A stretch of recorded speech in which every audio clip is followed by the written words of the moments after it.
الذي جعلنا من المتمسكين بهدايته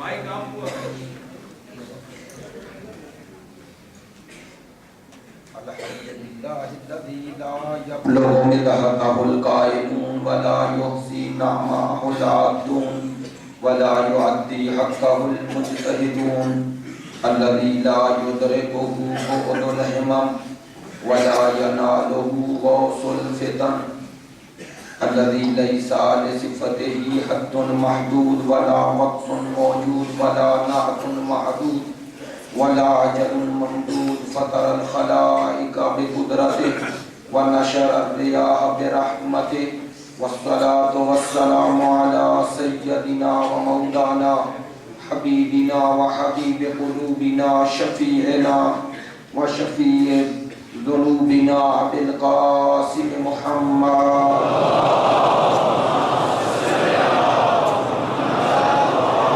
وآله الطيبين الطاهرين المعصومين المظلومين الذين أذهب الله عنهم الرجس وطهرهم تطهيرا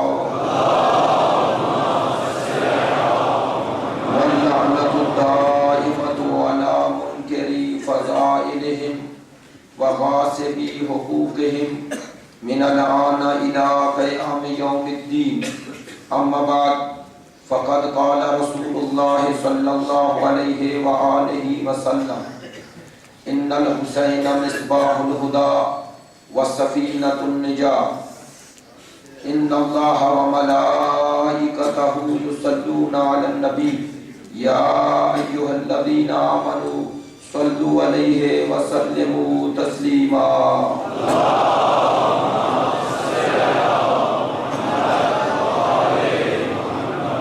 واجب الاحترام معزز و مکرم عزاداران سید الشہداء محبان اہل بیت پیروان مکتب ولایت عاشقان مکتب شہادت آج شب عاشور ہے سلسلہ گفتگو یکم محرم سے شروع ہوا ظاہر کل موقع نہیں ہوگا ان 8 اور 9 دنوں میں مومنین کافی دعاؤں کے لیے کہتے رہے ایک سروات پڑھنے والا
شروع ہوا ہر روز مومنین کی طرف سے بعض دعاؤں کے لیے یہ کہا گیا اس طرح دعا نہ ہو سکی چونکہ آخری مجلس ہے ہم سب اس شب عاشور بھی ہے اور شب جمعہ بھی ہے قبولیت دعا کی شب ہے دو عظیم مناسبتیں ہیں دعا وہ ہے خداوند متعال تمام مومنین جو بھی جہاں بھی آباد ہیں خدایا ان کی تمام مشکلات کو آسان فرما خدایا ہمارا ملک پاکستان بڑے مشکل حالات سے گزر رہا ہے اس کی حفاظت فرما خدایا ہمیں یکجہتی بیداری ہوشیاری بصیرت شجاعت وحدت عطا فرما خدایا دشمنان اسلام خصوصاً امریکہ و اسرائیل کو نیست و نابود فرما خدایا عالم اسلام کو عزت و آبرو کے ساتھ اپنے حقوق کا دفاع کرنے کی توفیق عطا فرما خدایا اس روئے زمین پر ایک حکومت ایسی ہے جو منشا امام الزمان کے مطابق ہے اس کی حفاظت فرما نائب دمان آیت اللہ العظمیٰ سید علی خامنائی اور مراجع کرام کی زندگی دراز فرما، خدایا ان کی توفیقات میں اضافہ فرما، خدایا حسینیوں کی توفیقات میں اضافہ فرما، مجاہدین اسلام خصوصاً حماس، حزب اللہ، جہاد اسلامی کے مجاہدین جو عالمی استقبال سے برسر پیکار ہیں، خدایا انہیں کامیابی و کامرانی نصیب فرما۔ خدایا جن مومنین نے مجھے درخواست کی ہے جو سروس کے مشکلات ہیں، بعض ایک اہل سنت دوست ہیں، ڈی ایس پی ہیں، ان کو طالبان نے اغوا کر لیا، خدایا تجھے صدقہ اسی شب کا ان کو ان کے گھر پہنچا، خدایا یہ دشمنان اسلام کو نیست و نابود فرما۔ اس مسجد کی انتظامیہ اور اس میں جو بھی ان 10 دنوں میں یہ حسین ابن علی کی نوکری کرتے رہے، خدایا تجھے واسطہ اس کریم ابن کریم کا ان سب کی اس زحمات کو شرف قبولیت عطا فرما۔ حضرت سیدہ سلام اللہ علیہا کے حضور ان کی اس زحمات کو شرف قبولیت عطا فرما۔ خدایا اس بندہ حقیر، یہ طالب علم، یہ تقصیر جو کچھ بھی کہا اس میں یقیناً غلطیاں ہیں اور عام مومنین کے مزاج کے خلاف ایسی بات جو شرعاً جائز نہیں تھی اگر ہو گئی تو آپ سے بھی اور اسی طرح اپنے خداوند متعال سے بھی معذرت خواہ ہوں۔ انشاءاللہ خداوند متعال ہم سب کو مخلصانہ ذکر حسین کرنے کی توفیق عنایت فرمائے۔ ایک صلوات بلند آواز۔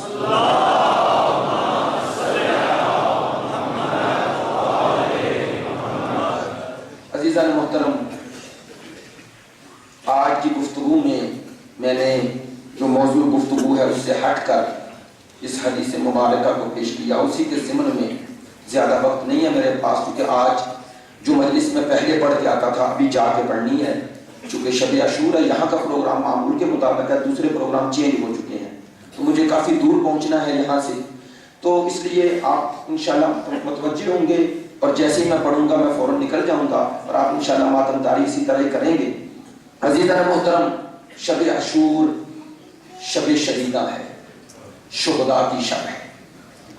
توجہ فرمائیے گا، کتنی عظیم ہے وہ قوم جس کے پاس ایک ایسی شب ہے کہ جس شب کو شب شہیدہ کہتے ہیں۔ کتنی عظیم ہے وہ قوم جو آج ایسوں کا تذکرہ کر رہی ہے، لوگ ذلت اور پستی کی زندگی چاہتے ہیں اور یہ ان کی شب ہے جنہوں نے ذلت کی زندگی پر عزت کی موت کو ترجیح دے دی، جنہوں نے کربلا میں بتا دیا کہ زندگی کی حقیقت کیا ہے۔ حسین ابن علی نے کربلا میں یہ سمجھا دیا، یہ بتلا دیا کہ زندگی کی حقیقت کیا ہے۔ دیکھیے آپ ماشاءاللہ فقہی اعتبار سے بھی مسائل کو جانتے ہیں کہ اسلامی مسئلہ ہے، اسلام کہتا ہے کہ بعض حرامات جو ہیں کھانے پینے میں اگر تمہاری زندگی کے دار و مدار اس پر بن جائے کہ ایسی جگہ ہو کہ زندگی کو باقی رکھنا منحصر ہو اس حرام کے کھانے پر، تو اسلام کہتا ہے کھا لو، کہتا ہے کھا لو، کیوں؟ تاکہ بچ جائے۔ تو اسلام کی نظر میں زندگی اتنی اہم ہے، اور حسین کیا فرماتے ہیں؟ انی لا اری الموت الا سعادہ، میں موت کو سوائے سعادت کے کچھ نہیں سمجھتا اور زندگی کو ذلت سمجھتا ہوں۔ اسلام تو کہتا ہے زندہ رہو اور حسین کہتے ہیں مجھے موت پسند ہے۔ یہ کون سی زندگی ہے جو کربلا والوں نے دی ہے؟ اس عشرہ محرم، اس شب عاشور، یہ تجدید عہد کی شب ہے حسین اور حسینیوں کی۔ یہ ایک رات کی مہلت، جیسا کہ کل عابدی صاحب بڑا خوبصورت جملہ کہا ہے، یہ مہلت لی نہیں مہلت دی ہے، تاکہ اگر کسی میں حر بننے کی صلاحیت ہے تو آ جائے۔ آج بھی ان مجالس کا مقصد یہی ہے، تو کیا مزہ ہے؟ مسئلہ ہے کہ زندگی پر اتنی اہمیت کہ ایک انسان کو قتل کیا، پوری انسانیت کو قتل کر دیا، لیکن حسین کہتے ہیں مجھے یہ موت پیاری ہے۔ نہیں میرے دوستو، ہم سمجھے کہ امام حسین موت کو محبت کر رہے ہیں، زندگی نہیں چاہتے، نہیں، حسین ابن علی حقیقت زندگی بتا رہے ہیں کیا ہے۔ امام کی نظر میں وہ زندگی جو ذلت اور پستی کے ساتھ ملے وہ موت سے بدتر ہے، اور وہ موت جو عزت کے ساتھ ملے اس زندگی سے بہتر ہے۔ چونکہ حسین کی نظر میں ذلت قبول کر کے زندہ بھی رہو گے تو مردہ ہو، اور اگر عزت کے ساتھ مر بھی جاؤ گے تو زندہ ہو، مر بھی جاؤ گے تو زندہ ہو۔ آج زندہ وہ ہیں جنہوں نے عزت کی موت کو گلے لگایا، اور مردہ وہ ہیں جو اس کے باوجود بھی زندہ رہے۔ میرے دوستو 72 کی تعداد اس وقت کے لاکھوں میں کیا تھی، لیکن خدا کی قسم وہ لاکھوں تاریخ خانوں میں دفن ہو گئے، اور یہ 72 کا چراغ آج بھی چل رہا ہے۔ نہیں، میری بات پہ توجہ نہیں فرما رہے آپ۔ یہ 72 ہیں جو آج بھی پوری تاریخ کے دھارے کو چلا رہے ہیں۔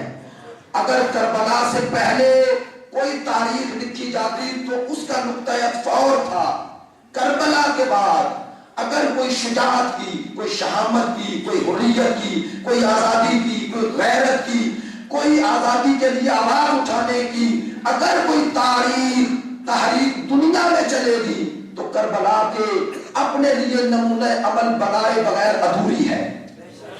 تو پھر میں کہوں ایک جملہ کہ انسانیت کی روح کا نام ہے کربلا۔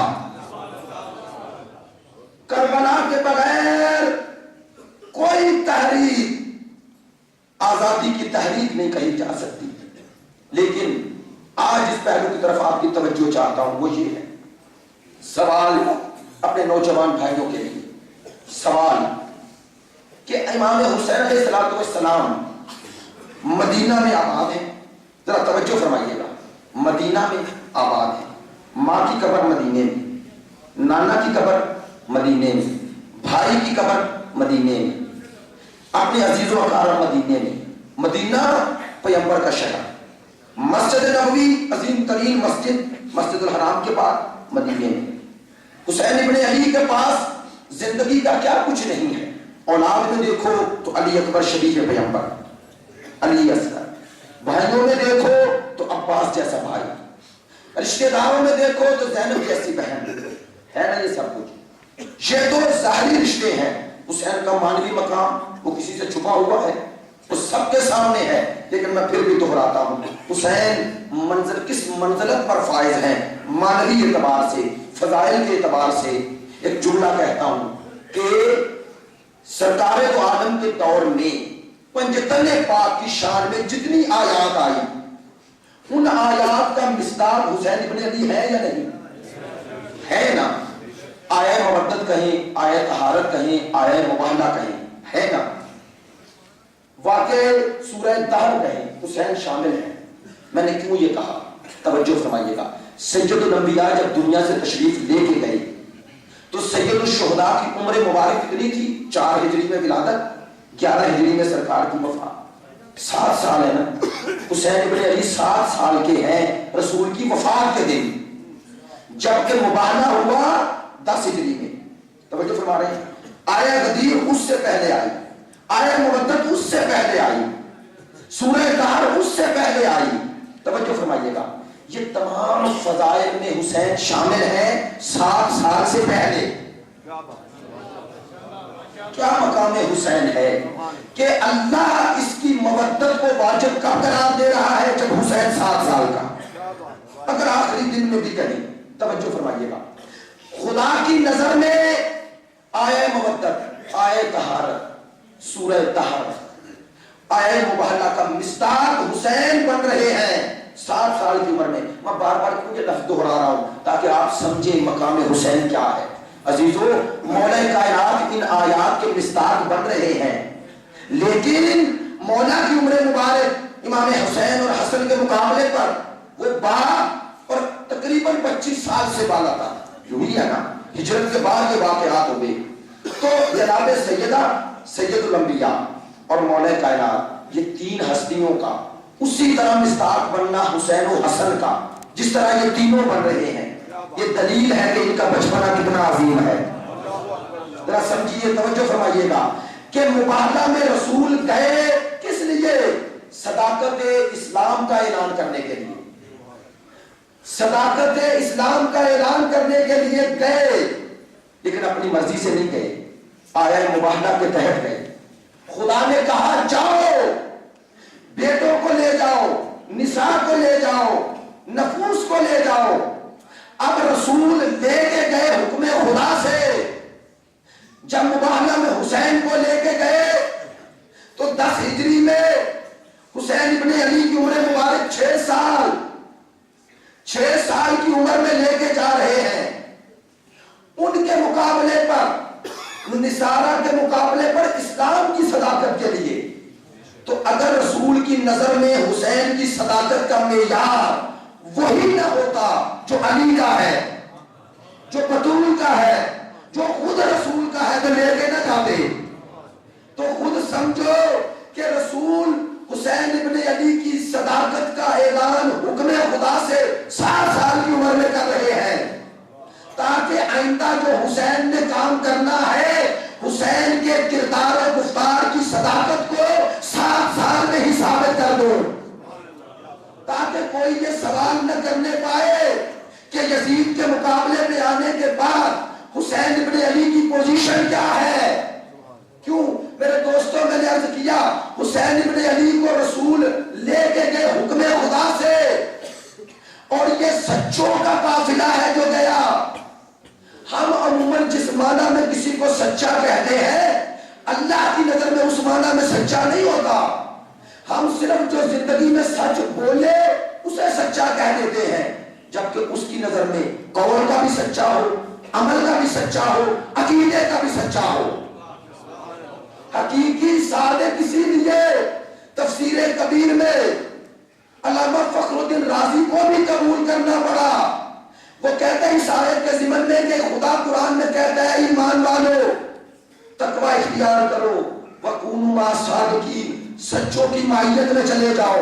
وہ کہتے ہیں جن کی ماہیت میں جانے کا خدا حکم دے رہا ہے، اگر ان کے کردار، گفتار، عقیدے میں جھوٹ ہو تو مطلقاً ان کی ماہیت کا حکم نہیں دیا جا سکتا۔ لہذا وہ کہتا ہے حقیقی سچا خدا کی نظر میں وہ ہوگا جو معصوم ہو۔ نہیں، میں ذرا اور وضاحت کرنا پڑ رہی ہے۔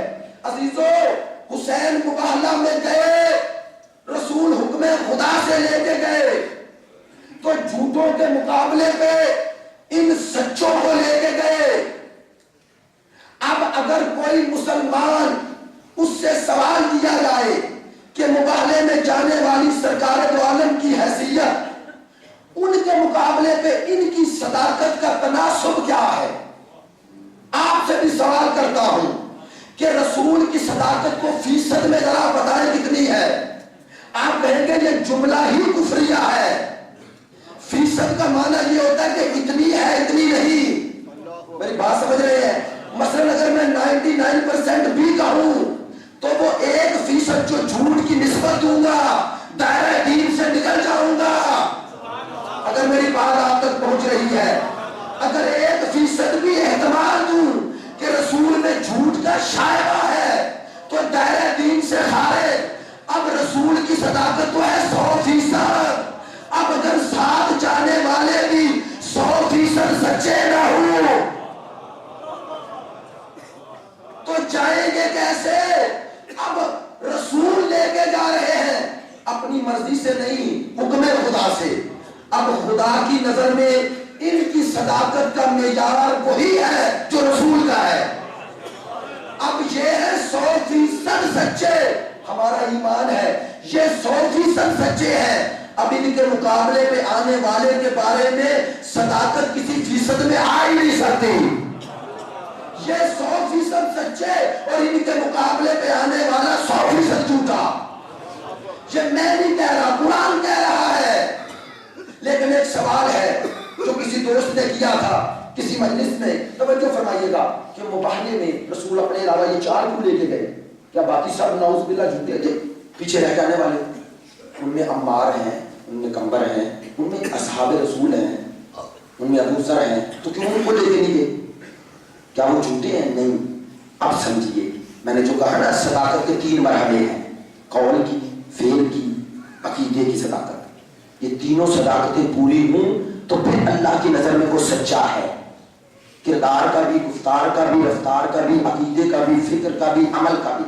توجہ فرمائیے گا عزیزو، میں اگر آپ کو 100 خبریں دوں 99 سچی دے دوں، 100 وعدے کروں 99 پورے کر دوں، 100 اللہ سے عہد کروں 99 پورے کر دوں، آپ جھوٹا نہیں کہیں گے، کہیں گے یار بڑا سچا ہے، 1% صرف جھوٹ، لیکن ایک کام میں بھی نہیں کر سکتا، آپ میں سے بھی کوئی نہیں کر سکتا جس کی صداقت کا معیار 99% ہو. کیا اگر آپ اس سے کہیں کہ یہ بہت جو جھوٹا اس پر لعنت، وہ کہے گا لفظ جو نہیں کہہ سکتا، کیونکہ اس جو میں 1% تو میرا بھی حصہ ہے.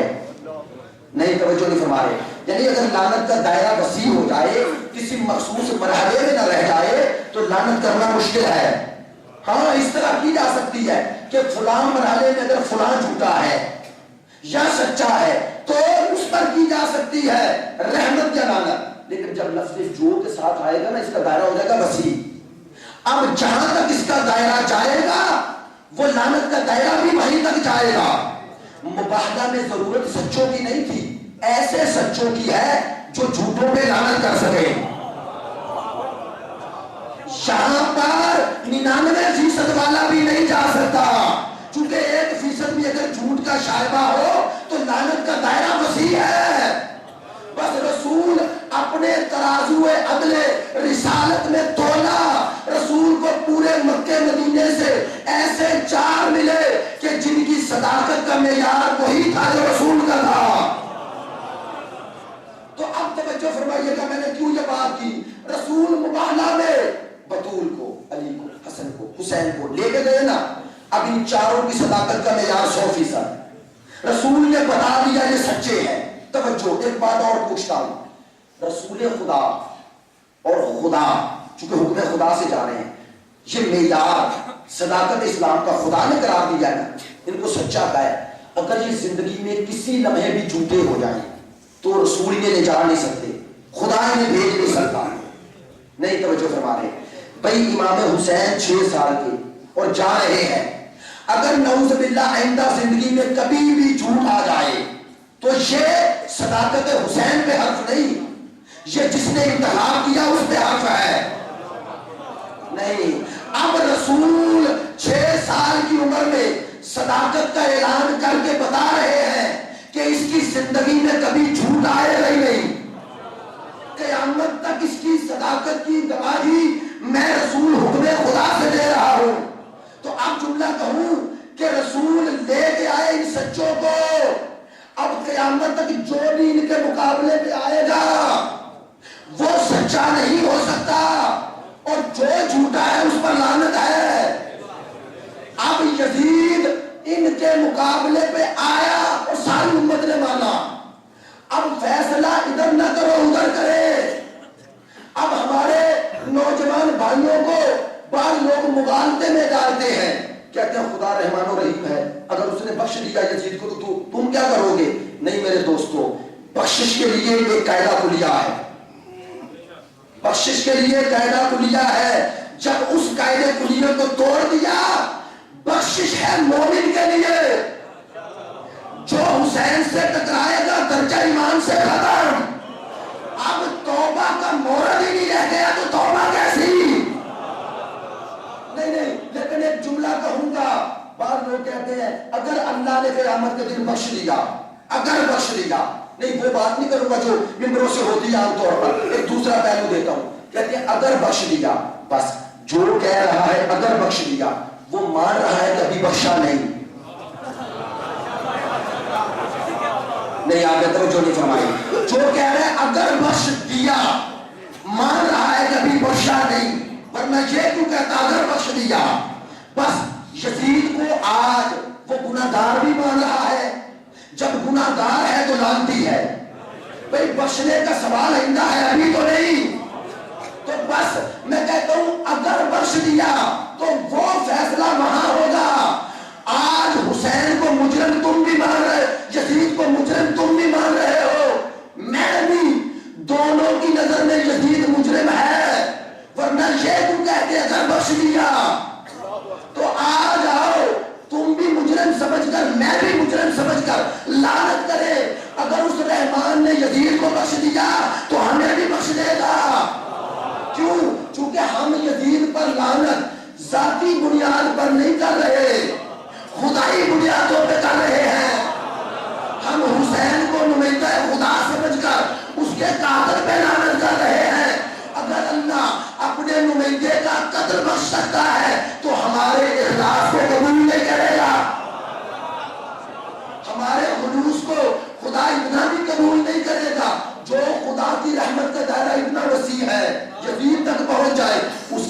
رحمت کا دائرہ ہم پہ کیوں تنگ ہو گیا؟ وہ رحمت کا دائرہ ادھر بھی وسیع ہے تو ادھر بھی ہے.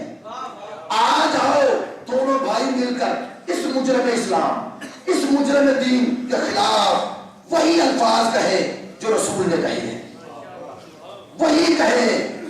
اور حسین ابن علی، میں نے عرض کیا کہ ان تمام فضائل کا وارث 6 سال کی عمر میں.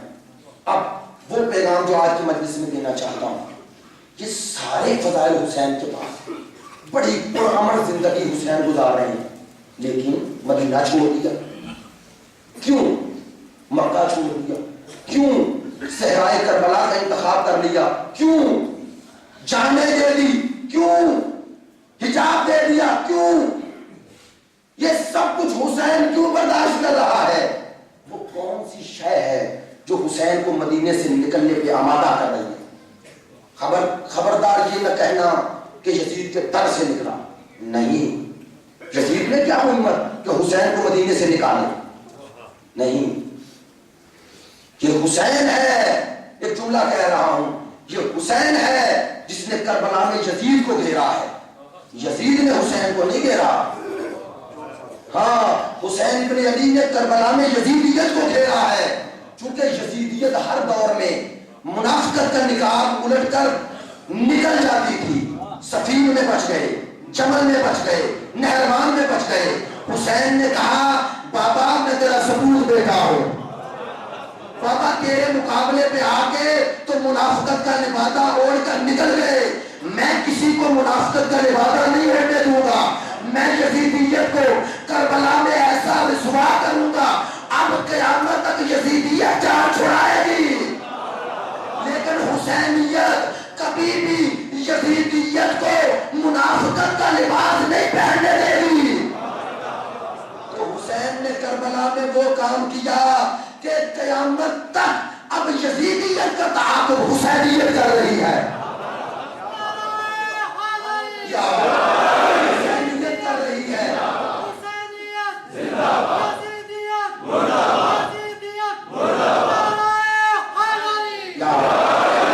اب یزیدیت کا تعاقب یہ حسینیت کر رہی ہے. اور ہاں، جو حسینی ہے انہیں یزیدیت کے تعاقب کے لیے اب بیدار ہونا ہے. کون سی شے ہے جو حسین کو یہ تمام مصائب اور مشکلات قبول کرنے پہ آمادہ کر رہی ہے؟ 2 چیزیں، 2، ایک درد دین، دوسرا غیرت دین. یہ کربلا کا پیغام ہے. کربلائیو اپنے اندر یہ 2 درد پیدا کرو، ایک درد دین، ایک غیرت دین. کربلا اس کا نام ہے. حسین کہتا ہے میں بچے دے دوں گا، لیکن یہ نہیں ہو سکتا کہ انسانیت پر یزیدیت حاکم ہو جائے. یہ نہیں ہو سکتا کہ ظلم حاکم ہو جائے. یہ نہیں ہو سکتا کہ بربریت حاکم ہو جائے. یہ نہیں ہو سکتا کہ انسانوں کو یزیدیت کے دار و مدار پر، رحم و کرم پر ہاتھوں پہ چھوڑ دیا جائے. حسین کہتے ہیں میں سب کچھ دوں گا، لیکن اس انسانیت کو یزیدیت کے چنگل سے نکال کر اتنی تحرک، اتنی آزادی، اتنی شجاعت، اتنی شہامت، اتنی بہادری دے دوں گا کہ قیامت تک کے لیے جو اٹھے گا حسین کا نام لے کے اٹھے گا.